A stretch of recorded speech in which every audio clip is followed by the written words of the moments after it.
इस ज़िम्मेदारी पे अब 16 माह हो चले हैं जब से मैंने ये ज़िम्मेदारी संभाली 11 अप्रैल 2022 को, पिछले साल आज तक। नाज़रीन, आज पीडीएम सरकार से निजात का दिन है। आज के दिन शहबाज स्पीड और करप्ट टोले से हमें निजात मिल जाएगी। लेकिन इस दौरान जहन में कई सवालात गर्दिश कर रहे हैं कि गुज़िश्ता 15 माह में पीडीएम सरकार ने मुल्क को कहां से कहां पहुंचाया और इस मुल्क को क्या नुकसान दिया। क्योंकि जब इमरान खान को तख्त बदर किया गया तो इस वक्त मुल्की खजाना भरा पड़ा था, लेकिन आज हमारे पास कुछ भी नहीं है।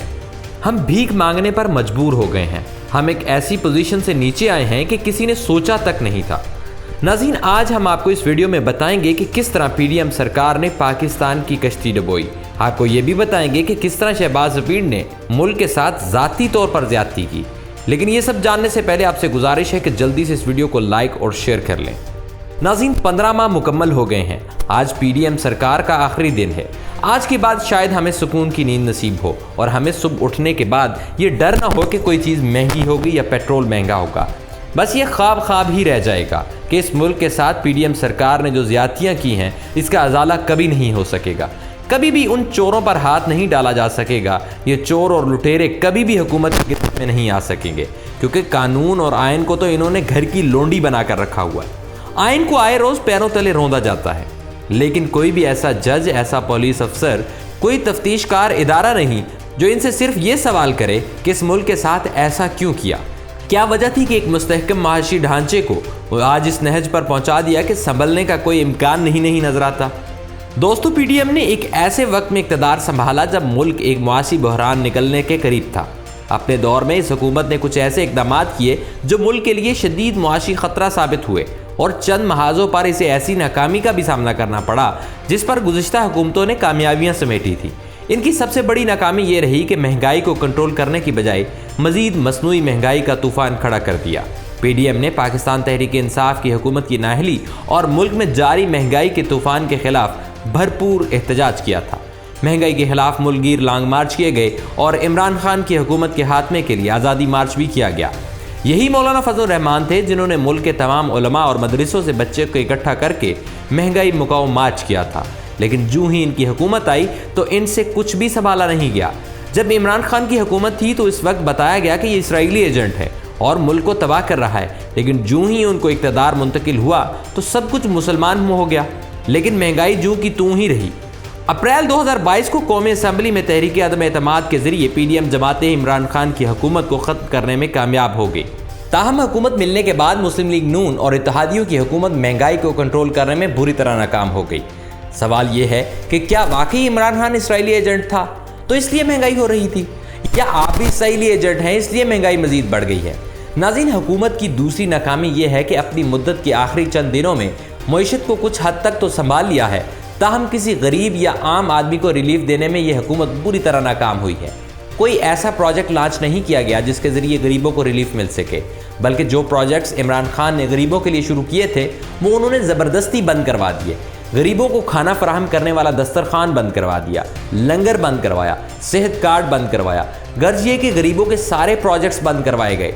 हुकूमत की एक और नाकामी यह है कि वो अपोजिशन के साथ अच्छे सियासी ताल्लुकात कायम नहीं कर सकी है। अब के दौर हुकूमत में अपोजिशन के साथ मुतअद्दिद हंगामे होते रहे और अपोजिशन शिकायत करती रही, ताहम अपोजिशन के साथ अच्छे ताल्लुकात के लिए कोई संजीदा कोशिश नहीं की गई। हुकूमत और अपोजिशन के दरमियान टेंशन मजीद बढ़ी। आज भी राजा रियाज इनके बाप बने बैठे हैं। वो वज़ीर आज़म शहबाज शरीफ की भी कॉल नहीं उठा रहे। दीगर जमातों के साथ भी इनकी कभी नहीं बनी। जब हुकूमत और अपोजिशन के माबैन ताल्लुकात ठीक न हो तो मुल्क तरक्की नहीं कर सकता और लाकानूनियत का राज रहता है, जैसा कि गुज़िश्ता 15 माह में हुआ। मईशत मजीद कमज़ोर हो जाती है, महंगाई का पहले से ज़्यादा ख़तरनाक तूफ़ान आ जाता है, हुकूमत की गवर्नेंस बिल्कुल नाकाम रहती है और यह हमने देखा कि इस दौर में किसी सरकारी इदारे को बेहतर नहीं किया गया है। इसी तरह जमहूरियत को फ़रोग देने और अपोजिशन जमातों के दरमियान सियासी ताल्लुकात को फ़रोग देने के लिए उन्होंने ज़ाती हैसियत में भी कोई कोशिश नहीं की। इसके अलावा हुकूमत की एक और नाकामी ये रही कि मुल्क में एहतसाब के अमल को शफाफ नहीं बनाया जा सका। पहले की तरह हुकूमत ने अपने केसेस माफ़ करवा लिए और अपोजिशन के खिलाफ मुकदमात बनाकर इन्हें जेलों में कैद कर दिया। अपने लोगों को खूब नवाजा गया। शहबाज शरीफ, हमजा शहबाज, मरियम नवाज, राना सनाउल्लाह समेत कई दीगर रहनुमाओं के केसेस ऐसे खत्म हुए जैसे वो सिरे से थे ही नहीं। नाज़रीन, दूसरी तरफ अगर देखा जाए तो इस हुकूमत ने किसी हद कामयाबी भी समेटी है, लेकिन वो कामयाबियां सियासी थी और इनसे आवाम को कुछ खास फायदा नहीं पहुंचा। जैसा कि एक ही वक्त में 26 यूनिवर्सिटियों का बिल सिर्फ 1 घंटे में पास करवाया गया। बज़ाहिर तो ऐसा लग रहा था कि यह तालीमी मैदान में बड़ी कामयाबी है, लेकिन दरअसल ये सरमायादारों के ब्लैक मनी को छुपाने के लिए एक कारोबार का आगाज था। दोस्तों, शहबाज शरीफ की जब हुकूमत आई तो हर तरफ से आवाज़ें उठने लगी कि मुल्क की जो सूरत हाल है जल्द डिफ़ॉल्ट कर जाएगा। ताहम इत्तेहादी हुकूमत होने के नाते उन्होंने कुछ ऐसे फैसले किए जिससे मुल्क डिफ़ॉल्ट से बचा लिया गया। लेकिन आज भी ये कहना गलत ना होगा कि डिफ़ॉल्ट का ख़तरा ताहाल हमारे सरों पर मंडला रहा है और हम किसी भी वक्त डिफ़ॉल्ट कर सकते हैं। मुस्लिम महंगाई करके डिफ़ॉल्ट से मुल्क को वक्ती तौर पर तो बचा लिया गया, लेकिन मुस्तकिल कोई हल नहीं दिया गया। इसलिए डिफ़ॉल्ट का खतरा किसी हद तक टलने में आवाम का बड़ा किरदार रहा है, जिन्होंने महंगाई को बर्दाश्त किया और मुल्क को डिफ़ॉल्ट होने से बचाया। इसी तरह एक बड़ी कामयाबी ये रही कि शहबाज शरीफ हुकूमत ने चीन से ताल्लुकात की बहाली का अमल शुरू किया और 15 माह में न सिर्फ ताल्लुकात बहाल किए बल्कि सी पैक जिस पर काम रुक चुका था इसे भी दोबारा नई स्पिरिट के साथ शुरू किया गया। इस कामयाबी का सेहरा तो हकीकत में आर्मी चीफ के सर जाता है, लेकिन सिविल हुकूमत होने के नाते शहबाज हुकूमत ने भी बड़ा किरदार अदा किया। लेकिन इसी के साथ इमरान खान ने जिस अमेरिका की गुलामी से निकलने के लिए 4 साल मेहनत की, उन्होंने इनके मजीद जूते चाटने शुरू कर दिए। इमरान खान ने एब्सोल्युटली नॉट का नारा लगाया, लेकिन शहबाज शरीफ ने इस सारे माहौल को नॉर्मलाइज किया और अमेरिका के साथ ताल्लुकात मामूल के मुताबिक बहाल किए, जिस बात की निशानदेही करता है कि नवाज फैमिली का अमेरिका के बगैर कोई सहारा नहीं। नाज़रीन, एक चीज़ जो इस हुकूमत में हुई वो नई भी थी और पहले कभी ऐसा नहीं हुआ था। ये दरअसल हुकूमत की कामयाबी तस्वर नहीं हो सकती, क्योंकि ये जरदारी की अपनी चाल थी ताकि बिलावल को दुनिया भर में मुतारफ कराया जा सके। इस हुकूमत के दौरान मुल्क की खारजा पॉलिसी बेहतर बनाने के लिए बिलावल भुट्टो ने सरकारी खर्च पर वर्ल्ड टूर शुरू किया।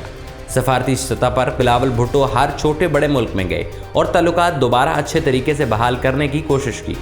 नाज़रीन, मजमूई तौर पर अगर देखा जाए तो इस हुकूमत में मुल्क में इंतशार फैला, धमाके हुए, बदअमनी का दौर आया और अब भी चल रहा है। मुखालिफिन के खिलाफ इंतकामी कार्रवाइयाँ हुई, लोगों को जहनी खौफ में मुब्तला किया गया। गर्ज ये कि PDM सरकार ने मुल्क को एक सियासी, नफसियाती और मुआशी दलदल में ऐसा फंसाया कि अगली हुकूमत के लिए इस मकाम से आगे जाना निहायत मुश्किल हो गया है। अल्लाह ताला से दुआ है कि आने वाले दिन पाकिस्तान के लिए तरक्की के ज़ामिन हो और मुल्क में खुशहाली का दौर लौट आए। आमीन सुम्मा आमीन। पाकिस्तान जिंदाबाद।